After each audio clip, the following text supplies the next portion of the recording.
Okay, we're recording. So I'll hand things now over to Group 8. All right, I'm Jake. I'm Nick Garcia. I'm Brandon Gay. I'm Mac Johnson. I'm Grant Rudman, and we are in Django Aerospace presenting the B100X canisterized satellite dispenser.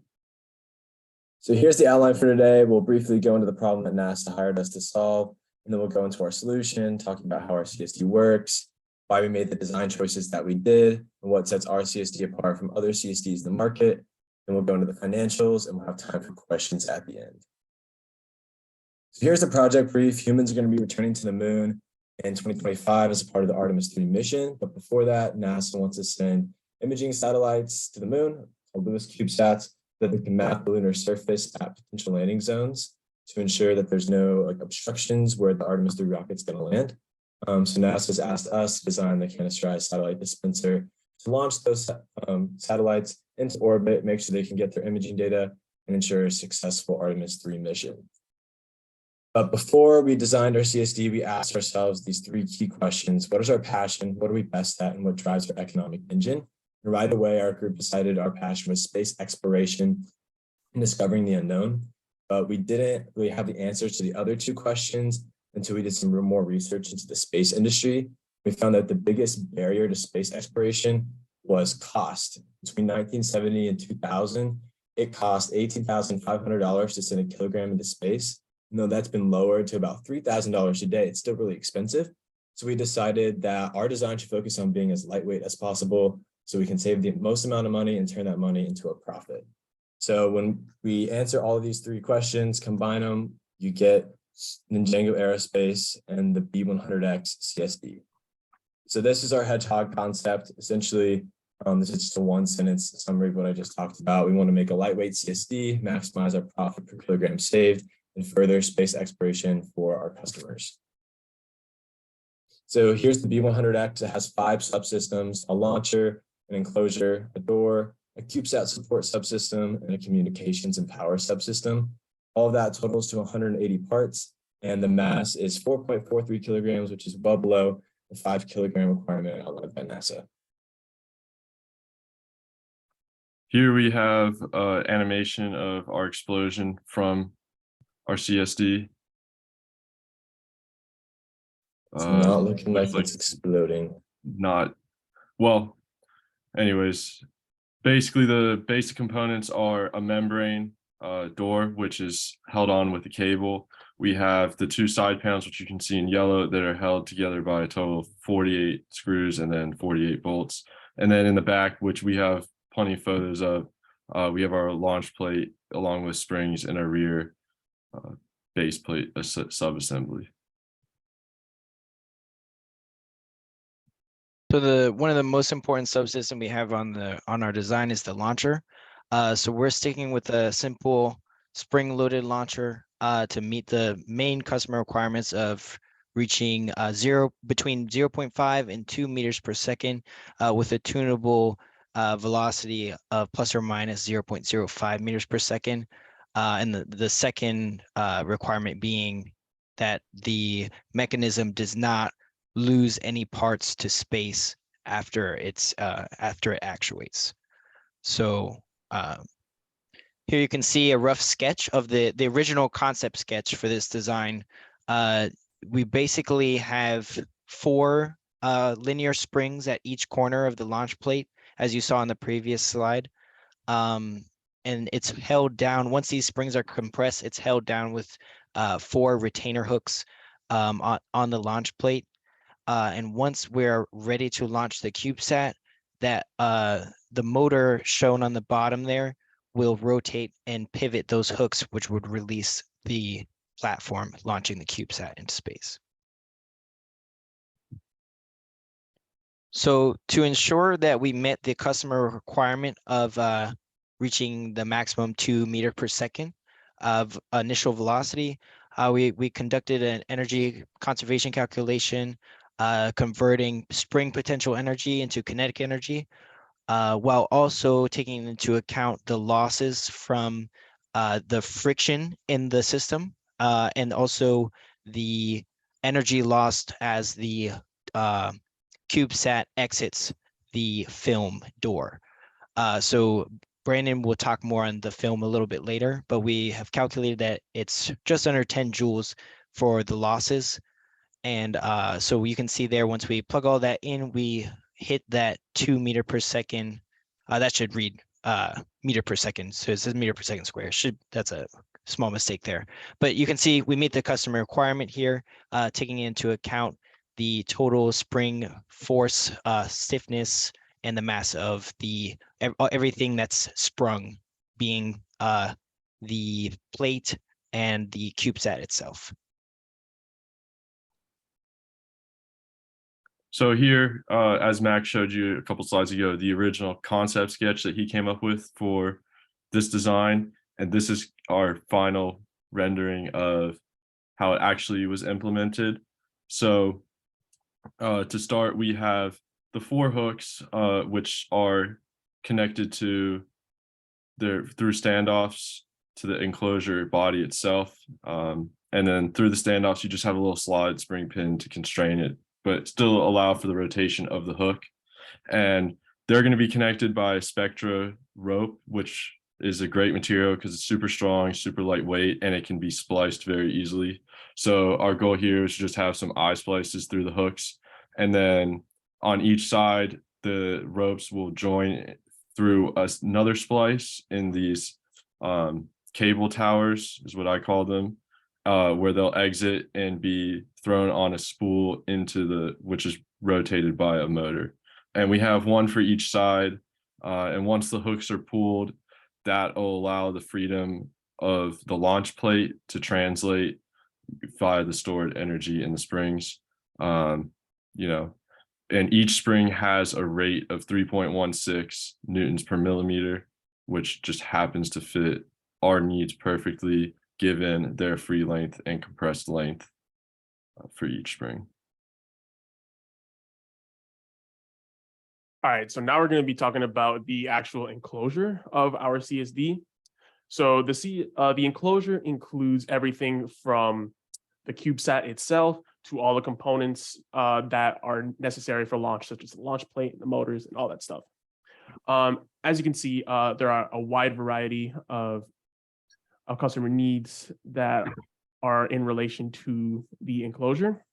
And with our enclosure, we had an innovative design such that the cross-section includes holes to save as much mass as possible so that it aligns with our Hedgehog concept.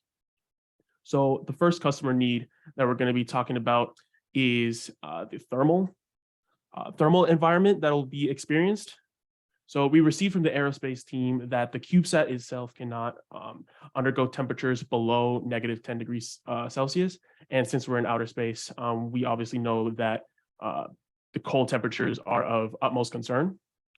And in space, due to the vacuum that will be experienced in space, we modeled this problem using free molecular heating, which takes into consideration the larger distances or the larger free mean path of the molecules within that environment. And this model is highly dependent on the material, such as the emissivity as well as thermal conductivity. So in our experiment, or should I say analysis, we found that higher emissivity materials would help us ensure that the thermal requirements are met. So for example, if we decide to increase emissivity using either just regular paint or bead blasting, we can eventually pass this thermal requirement. So we found that an oxidized aluminum with an emissivity of 0.4 and a 3 millimeter wall thickness will eventually lead us to an inner CSD temperature of just below 10 degrees Celsius, which is more than safe for our CubeSat that will be loaded.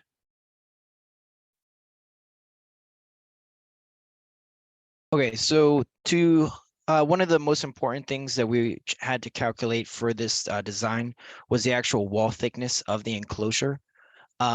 So in order to do that, we modeled the enclosure as a cantilevered beam and applied a point load to the end of the beam. That point load came from the shock load requirement So they said we could expect a 4,000 G force to be applied to the body of the enclosure. So we kind of envision this worst case scenario, which would be much more intense than the actual environment that the cubes or the CSD should experience. But we decided, if this enclosure with this thickness can pass this test, then we should be good for the actual mission. So we chose first a 3 mm wall thickness and calculated the moment of inertia while also taking into account our honeycomb geometry that we have employed into the wall, which I think we will talk about a little bit later. So the short of it is the wall has a honeycomb structure along its length, and so that has a big effect on the moment of inertia. So that was taken into account, as well as the 3 mm thickness. And so you can see that the bending stress that results from this setup here keeps us within a factor of safety of 1.3, which again, this is more of a extreme scenario for this setup. So we're confident that with this wall thickness, we should be well within our requirements for shock and structural loads.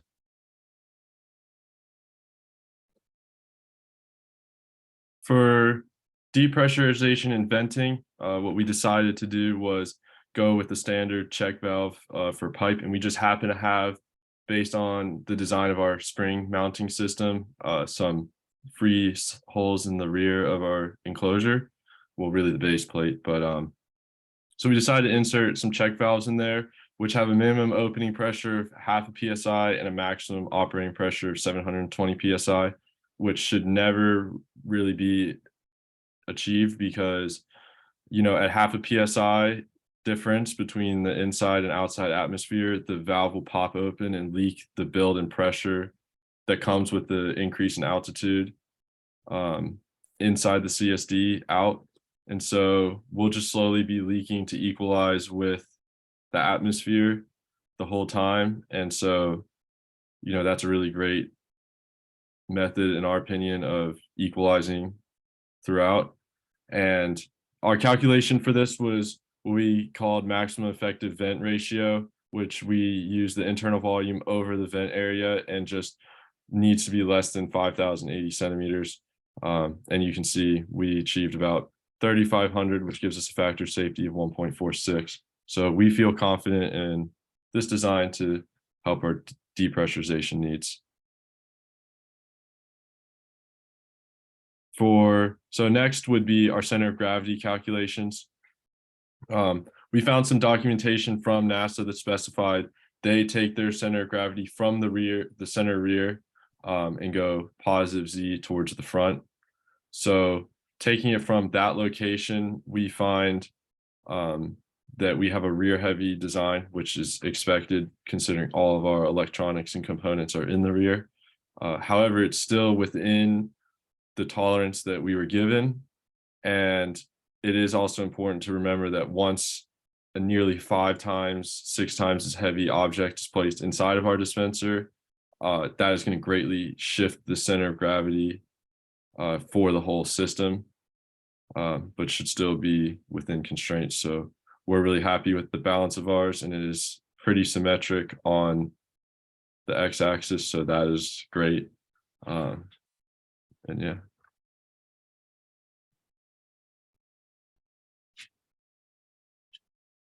All right, so next up, we're going to be talking about the manufacturability of our enclosure.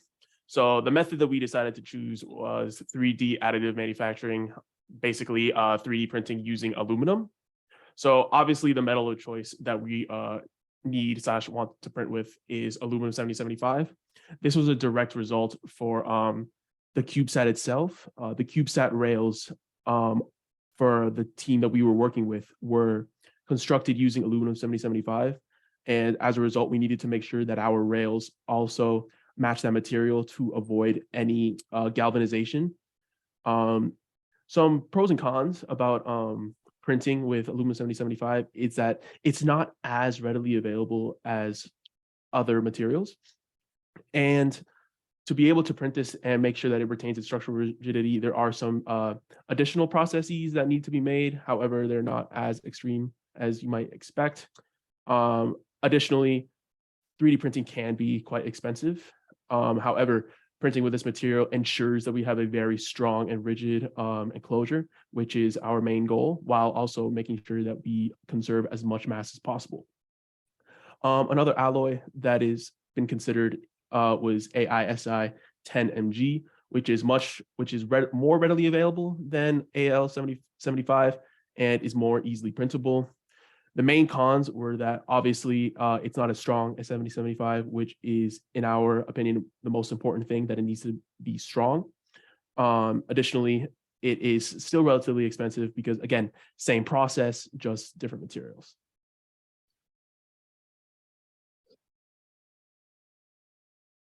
Okay, the next subsystem we would like to outline is the door subsystem. So this system consists of a thin film mylar membrane stretched over the opening of the CSD, and it's secured with a steel cable. Okay, so some of the benefits of this unique design are that it's low mass, because obviously it doesn't require a lot of the more physical components as a traditional door, such as a motor or mechanical lever arms to actuate anything. So it reduces the mass greatly. In fact, the overall mass of this entire system comes out to be about 0.02 grams, which greatly promotes our Hedgehog concept. In addition, there's also no actuation required. So this promotes the customer need that the door must open in under 2 minutes. So obviously it meets this requirement because there's no need to actuate.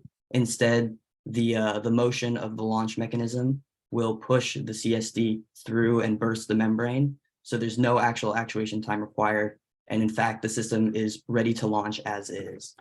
Additionally, there's no moving parts because obviously there's no need for actuation. So this greatly increases reliability since nothing needs to move. So instead of the launch mechanism relying on the success of the door as well as the launching system, everything instead relies on the success of the launch system. So we reduce the number of systems that must be relied on, which of course increases reliability.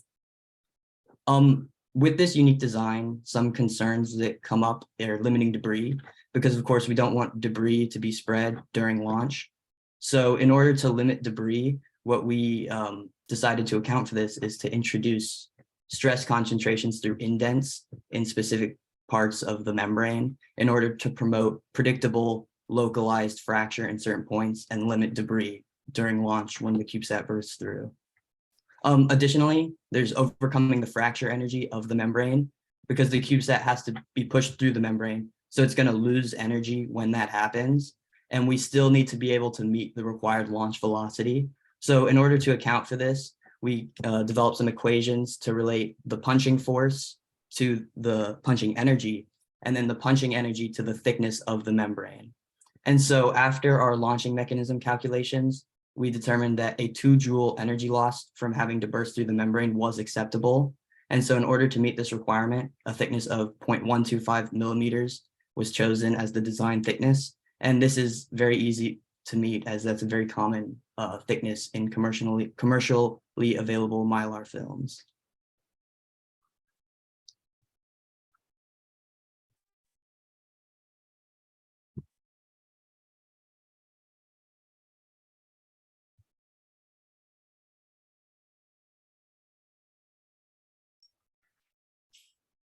Nick, I think Nick.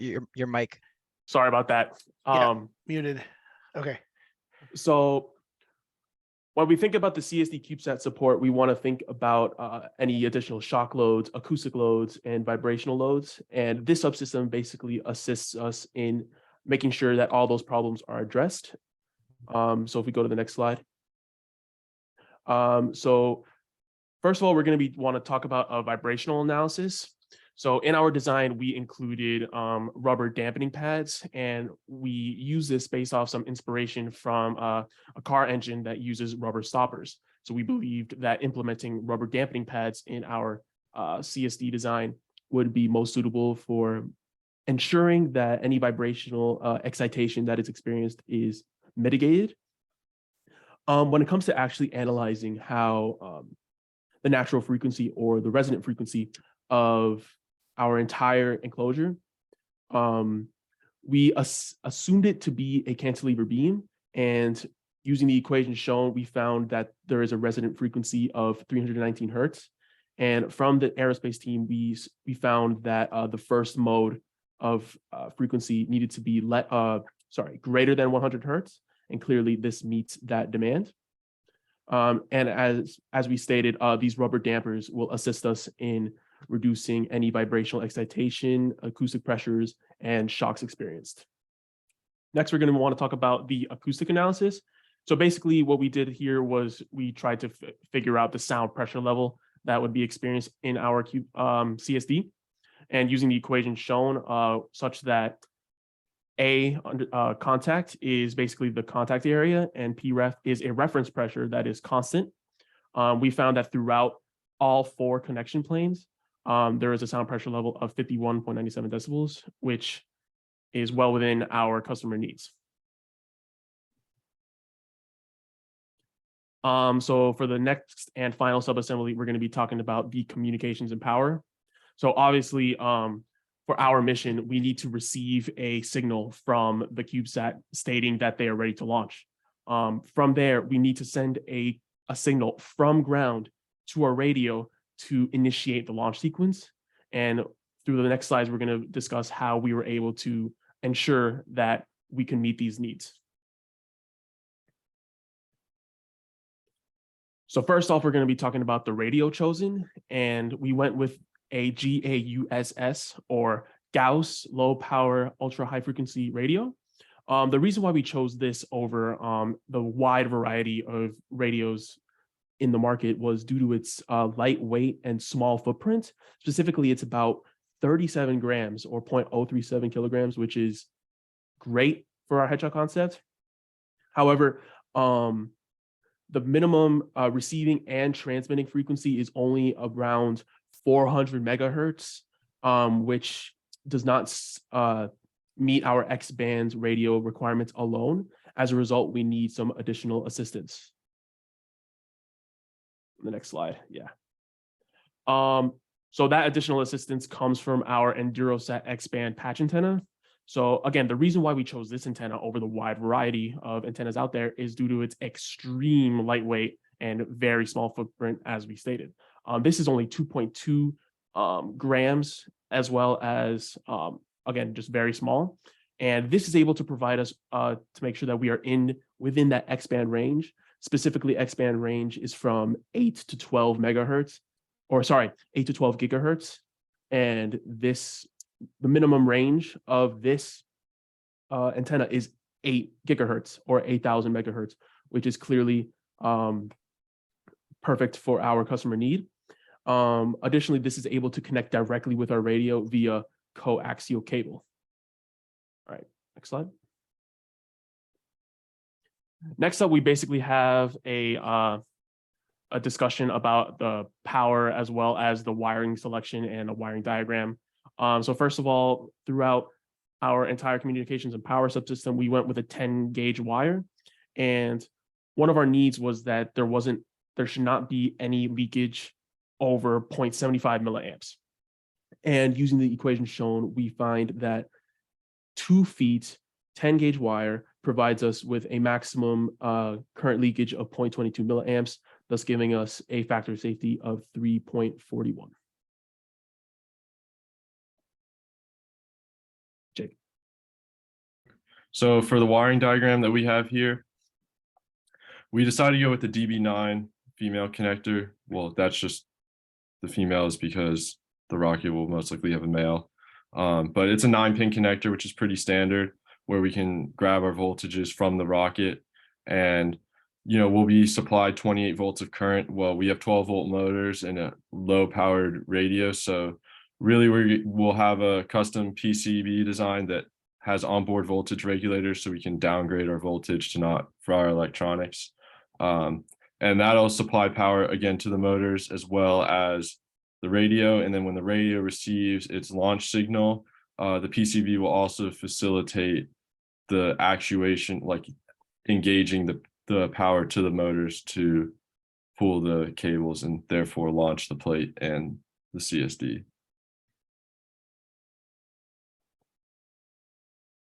Okay, so before we move into our financial analysis, I figured I'd give a quick overview of the technology that we're using in our subsystems and how readily available they are. So we'll start with the launching subsystem. So that consists of springs, motors, cables, all of which have been proven independently to function in space. That is a collective whole in the way we've configured them. Haven't sent that to space in a prototype form, so it receives a score of 6. The enclosure and the door both utilize relatively new experimental technology. It's been proven theoretically, as shown previously, but has not been validated in a lab or a space-like environment. It gets a score of 3. CubeSat support system, the flange mounts with the dampers have been proven in a lab setting to withstand the shock, vibrational, and acoustic loads. So it gets a score of 4. And then lastly, our communications and power subsystem. All those electronic components independently, again, have been proven to work in space. However, how we're configuring them in our electronic setup not been verified to work. So it gets a score of 6. Going by the principle that you are only as strong as your weakest link, we gave our entire design a technology readiness level of 3. Okay, so now for the cost analysis. So the total cost of a full manufacturing run of our CSD design consists of 5 separate elements. We have the component cost, which is the cost of off-the-shelf parts such as motors and antennas. Then we have the assembly cost, which is the cost of actually assembling it, all the components into the final design. We have the manufacturing cost, which is the cost of building everything and building our designed parts from raw materials. We have an energy cost, which is the cost to run a facility and whatnot in order to build everything and run all the equipment. And then we have a shipping cost, which is the final cost to ship the final products from where they were manufactured to where they need to be so that they can be launched on the rocket. So the single unit breakdown comes down. We have a component cost of around $12,600. This is primarily driven by the radio and the antenna, which account for about $10,000 of that dollar. Then we have the assembly cost, which is very minimal in this case, as one CSD takes roughly an hour to assemble. And so that's where that assembly cost comes from. Then we have the manufacturing cost, which comes from manufacturing our design components from raw materials. Now, most of this cost was from outsourced 3D printed parts, which would be entirely manufactured by a third party. So the price of this was taken directly from quotes from 3D printing companies, and this would be for the final finished product. So the cost of assembling a total finished single unit is around $26,000. And then for the full manufacturing run, we estimated about a demand of about 12 CSDs. This accounts for the total number of rockets that we designed to launch on as about 5. So we have 2 for each rocket, as well as 2 additional backups. And so the energy cost for the full manufacturing run was estimated at around $17,000. This is an estimate from FPL, given standard business rates for a business running at 200,000 kilowatt hours with a peak demand of 500 kilowatts. Shipping was taken from a UPS quote. We decided to use ground shipping because we determined that if our CSD designs can withstand the environment of a rocket launch, they're more than capable of withstanding ground shipping. And so there's no need to spend more money on quicker, faster air shipping. So that only accounts for a very minimal overall additional cost. And so the brunt of this cost comes from manufacturing, of course, which this is propagated from the single unit price. So for the full 12 CSDs, the manufacturing cost comes out to about $300,000. So our total cost is $337,281.08, which is well below our $500,000 budget given to us by NASA. So this more than accounts for any miscellaneous costs that may come up during the manufacturing run and whatnot that we may need to account for. So to reiterate how our lightweight CSD monetarily benefits our customer, I did a quick cost savings analysis. Essentially, I determined how far below we were the 5 kilogram mass requirement. When I multiplied that by the number of CSDs we're going to manufacture, which is 12, get a total mass savings of 6.84 kilograms. And then I multiplied that by our cost per kilogram, which was a figure we pulled from the Falcon 9 launch in 2018, which was $2,720. Multiplied those two things together to get a total cost savings of $18,604, which is a pretty staggering amount. Hopefully some of that can turn into profit for us, and maybe the customer can use some of those savings as well to further their own space exploration endeavors, maybe sending another satellite up into space. So to wrap things up, we invite you guys to usher in the new age of space exploration by choosing the Django Aerospace and the B100X design. It's a lightweight CSD that's backed by engineering analysis and bolstered by system redundancies to ensure each and every satellite is launched into orbit, able to collect imaging data that will help NASA and Artemis 3 return man to the moon. Go beyond, go Ninjago. Thank you guys for your time, and we'll now open up the floor for some questions. Okay, thanks guys for that presentation. We'll turn it over to the panel. I see Tom's already unmuted. So Tom, you're up. I'm always unmuted. I actually have to hit a button on my phone to talk. So I just leave myself unmuted. But I'll go ahead. I'll say thank you for numbering your slides, because that makes our jobs easier. On slide 13, you show the view of the spring mechanism with the cables. Yes. Yeah, there you go. And Grant, that bar is back up on the screen, by the way. Yeah, sorry, it's kind of hard Yeah. to switch. yeah, there you go. So is the intent here that you like wind that cable around the spool of the motor to like compress the springs, and then let that motor freewheel and the springs pop the satellite out? So the intent was to manually push the plate down and latch the hooks, and the motor's there just to pull the hooks open. The reason why I put the kind of large spool face was we didn't want, while it was actuating, to have the coil slip off and then the hooks not fully open up. So no, Okay. they'll be put in a loaded state without moving the cables. The cables are just there to release the energy. Okay. And how is the satellite actually like held in place in your system? Just free weight. Well, it's in the launch rails. Yeah, there's guide rails that it slides onto. Okay, so those guide rails will presumably constrain it in what I'm calling a lateral direction, right? Lateral Yeah, relative to that's a the T-slot, direction yeah. it's being ejected. What constrains it in that sort of ejection direction? Could you elaborate on that if you don't mind? So the satellite is sort of sitting in your housing, right? And Yes. the guide rails are presumably providing some sort of constraint in the horizontal and vertical direction, but not in the in and out direction, right? In the direction that you're going to Yes. eject the satellite, what is holding the satellite in place during launch and the rest of the time before you want to deploy it? I can take this one. So from our impression and from the aerospace kids as well, we were told that the mounts were angled. So what the surface that we're mounting to should be at like a 45-ish, 30-ish degree angle. So that's what's keeping it locked from like going out, if that makes sense. So gravity? Yes, exactly. Which you might lose. So when in you're on space. orbit, Yeah. you're coasting, right? There's no gravity.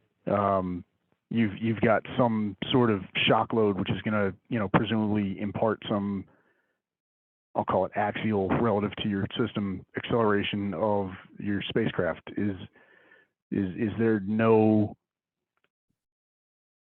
constraint that way? Nothing's preventing it from shaking in and out? I'll jump in here. So that's definitely an oversight that we have here on the CAD, but I think the easiest way that we could add that to our system is to just change the geometry slightly of the retainer hooks that we saw on the the spring launch slides. So there's a face on the bottom of the CubeSat, which I believe we can interface with those hooks. So it would essentially hold the plate and the CubeSat in place in that axial direction until it's ready to launch. How are you going to reach to the CubeSat through? I guess I don't have a good understanding after watching maybe 4 or so of these of exactly how the interface between your CubeSat and your launcher is designed and controlled. Like I haven't seen anybody show me like here's a picture of the CubeSat and here's where we're going to touch it and here's where we're going to introduce forces to and here's where we're going to constrain it. Like I haven't seen that in any of these. So Grant, could you go to the next slide? Yeah. One more, I think. One more. With more. the actual CAD. It's 2 more. Okay. So that upper picture there shows the launch plate. So the CubeSat would sit on top of that. And then as we said, it is constrained in the lateral directions with the T-slots. And then our hooks would then be able to, like I said, there's an oversight here in the CAD, but we could have these hooks essentially latch on to the bottom of the CubeSat to restrict that axial direction. And then as the motors are actuated, the hook would release and then launch both the plate and the CubeSat out. Okay. Yeah, that interfaces are key. So I'd make sure that you've got a real good handle on how your CubeSat interfaces with your structure, how your structure interfaces with the rocket. Those are always where designs get tripped up. So I'd recommend paying close attention to that. Yes, sir. Yeah, I think your customer specified that your door has to open with 100% reliability. Yes. That was one of your customer requirements. Yes. Are you aware of any system that has 100% reliability? Nope. No, neither am I. That's one of those situations where maybe the customer doesn't know exactly what they're asking for, and it would be to your benefit to go back to them and say, like, do you mean 99.99% reliability? Like, nail that down, because there's always going to be a trade-off in cost and in time with the desired reliability, right? And for something like a CubeSat system, and granted this is intended to do like lunar imaging, so it's not like you can just toss another one up on the next rocket necessarily, but something like this where it's a fairly low value satellite, you're not constrained to very tight launch windows, or else you can't launch for another like 4 years, right? Those sorts of things are where you expect to be able to compromise a little bit on that reliability. So I'd be careful with that. I think your system is, your sort of door covering, film covering is sort of novel, and I think it will inherently be pretty reliable. But 100% reliability of satellite release is something that you probably don't want to get yourself into. Kind of along those same lines,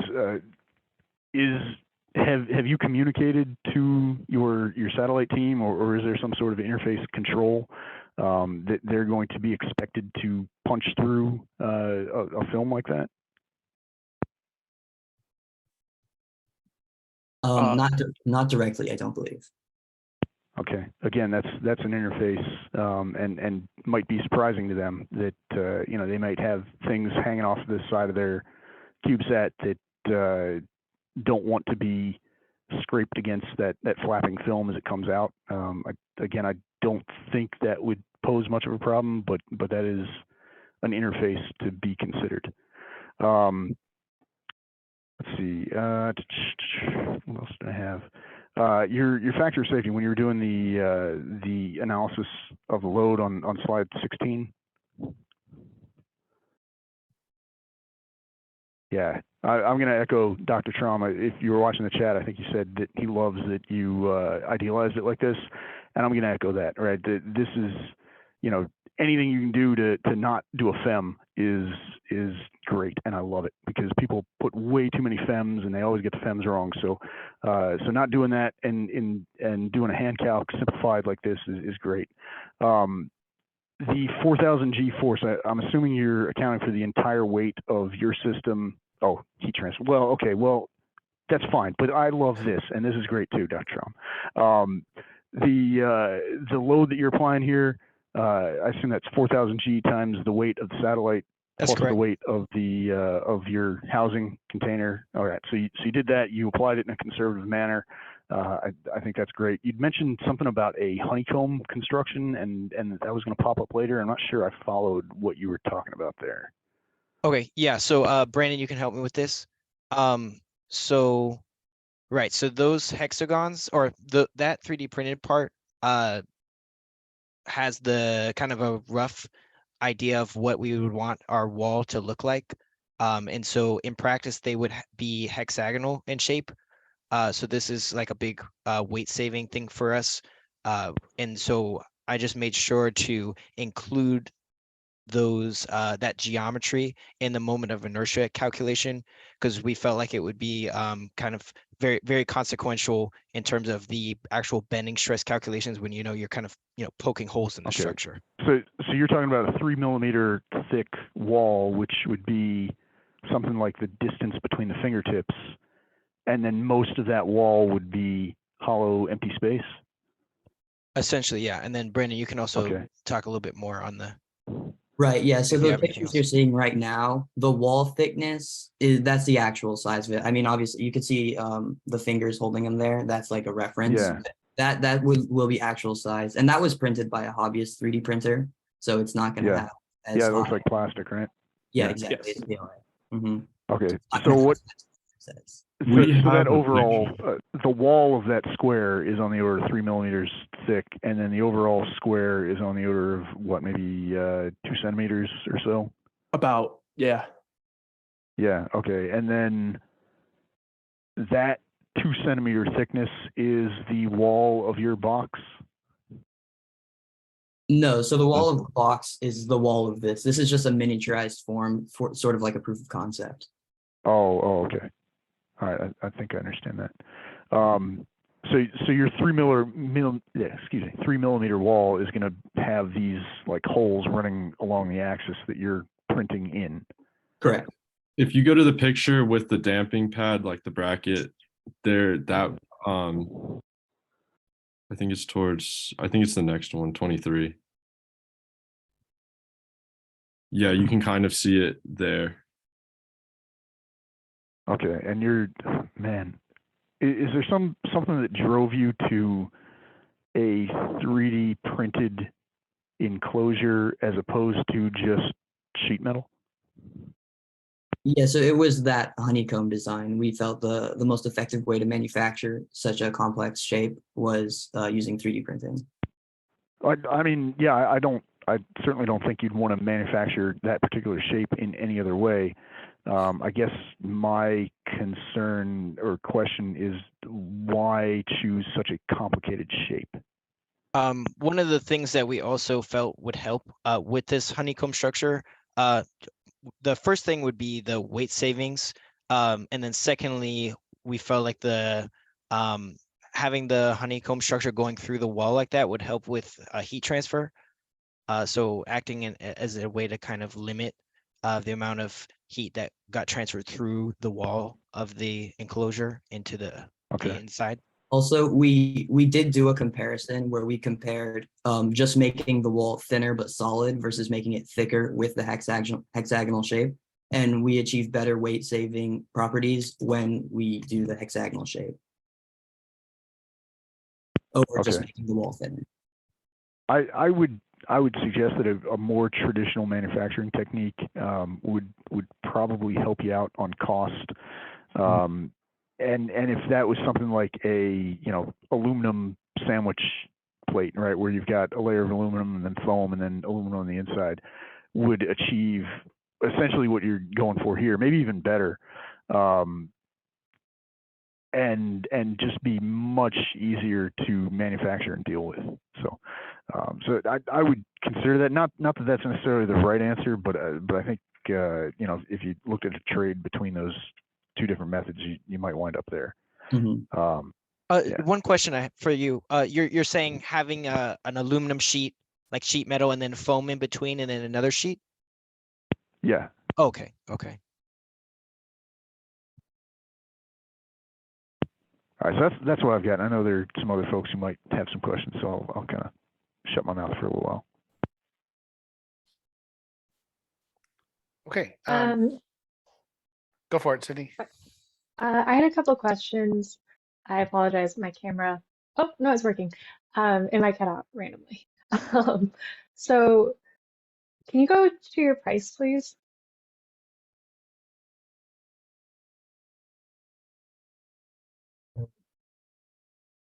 Yeah. Okay. Why is it so expensive? I thought we were trying to get it within a $500 range, right? $500,000 range. It's for the 500 prototype, though. 500 is for prototype, the though. prototype. Yeah, 500 is Oh, just I see. okay. Yeah, this is for Okay, the I took this. Gotcha. I took the single unit as your prototype cost. That answers no, that. no. And then with your valves, why do you have 4? Would one not have been sufficient? We could have done One- just one. We had 4 empty holes in there, so we figured why not plug them all. So that would be like a future iteration where we could say, well, we really only need 1. Well, probably 2 would be better just for redundancy, but you're right, we probably don't need all 4 and we could just plug 2 of the holes. But for now, it increases redundancy. And also Do you having need 4 is a more efficient use of the space because, like Jake said, there's going to be holes there anyways because of the springs. So this is an efficient way to plug those holes while also being productive with it. Do you need any? Uh, Oh, hang Yeah, on. we do need some. Are you asking why do we need vents?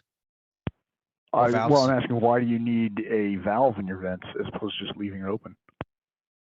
Because we have a sealing requirement, so that they don't want the outside weather, humidity or wherever to be able to get into the CSD, because the CSD will be loaded with the CubeSat and mounted wherever in the spaceship or the rocket, and then it will sit there for some undisclosed amount of time while other systems are prepared for the mission.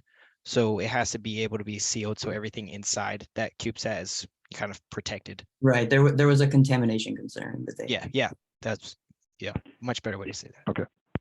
And while we're here, what's a maximum effective vent ratio? That sounds like a fluids thing.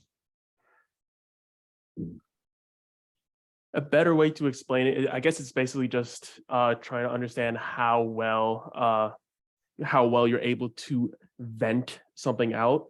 For example, if you're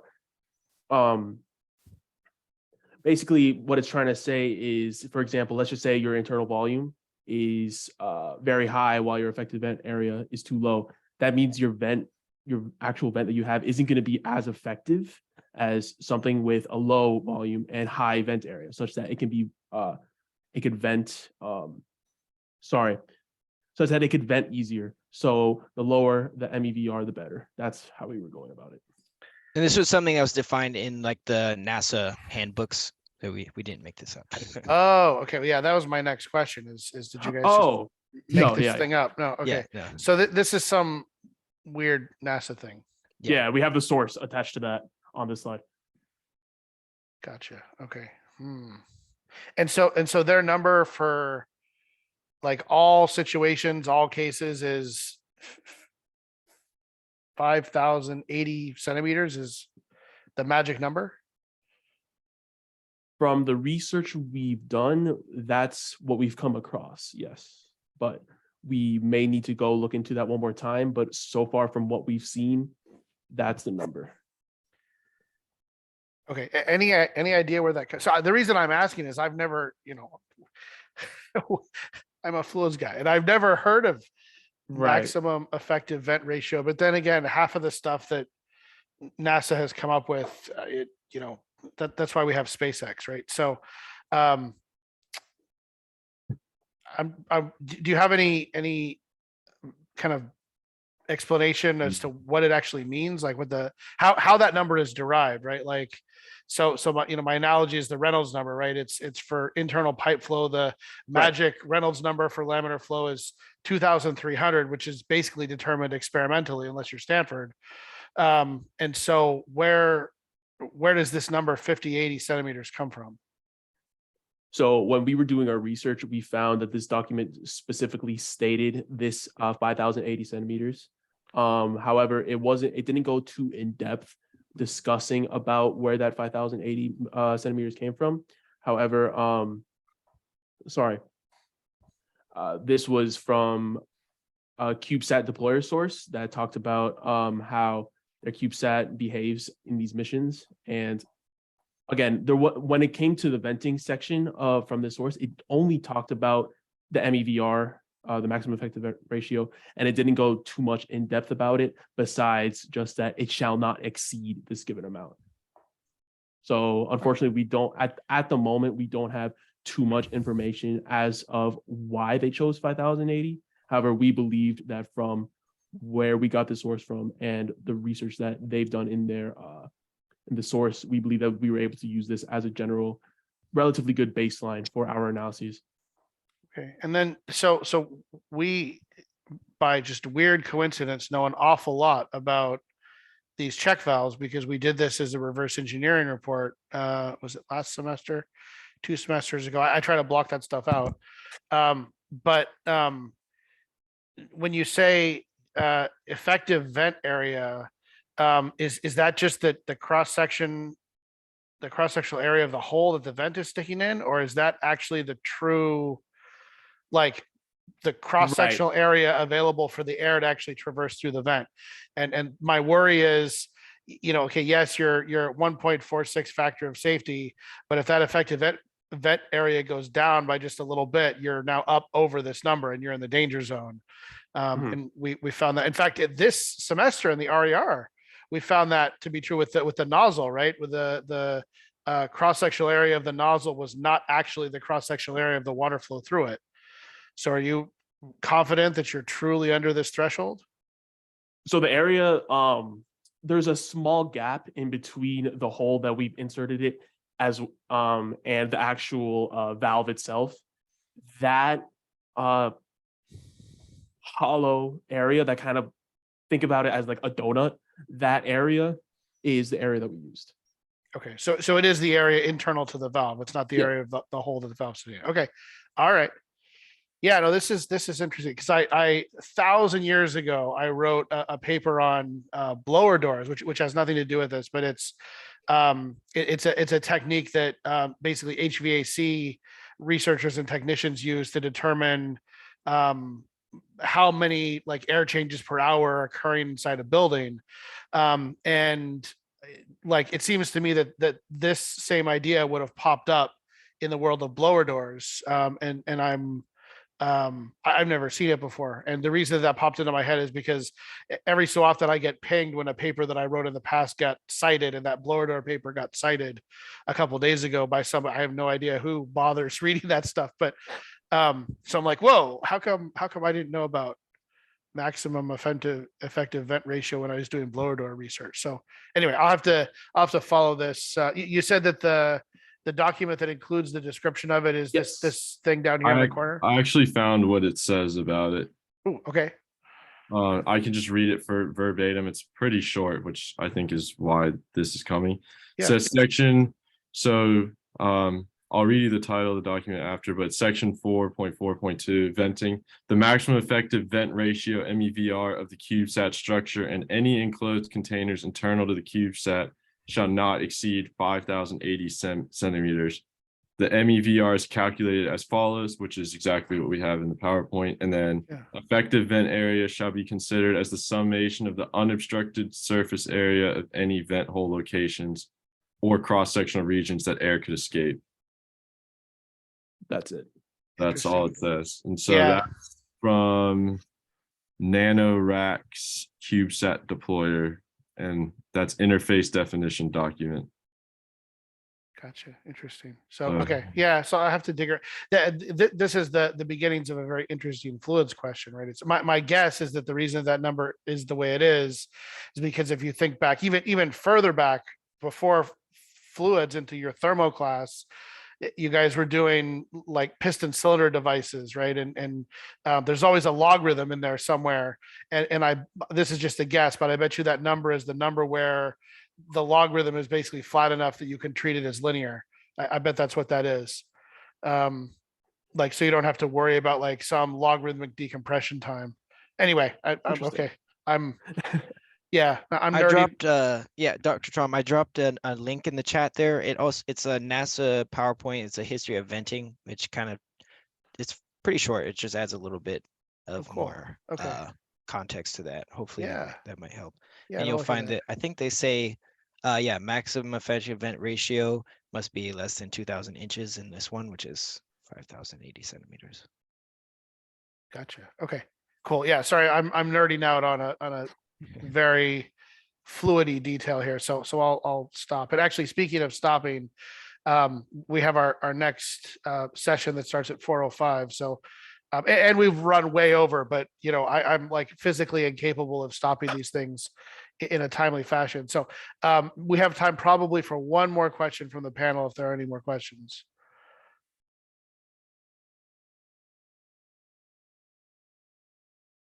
No? Okay. All right, then I think we could wrap it up there. I have some fun reading to do in the next 2 or 3 minutes between now and the next session. So I want to just close by thanking you guys for sharing your presentation and your design with us this afternoon, and kind of more broadly your patience and persistence throughout the course of the semester.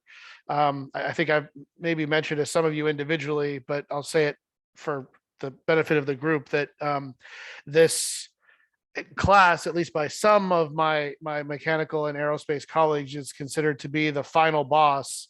Depending on who you ask, it's either Mech 2 or Mech 3, the final boss of the curriculum. So we know like how difficult and challenging and time consuming the class is. So we really appreciate you guys putting in the time and energy and effort that you've put in to come to this, you know, incredibly interesting and detailed solution to the problem. Oh, sorry, my email's going off to tell me I need to be in the other meeting here in a second. So I just want to reiterate that to the entire group that your effort is recognized and appreciated. So thank you for all that you've done this semester to make it an awesome class.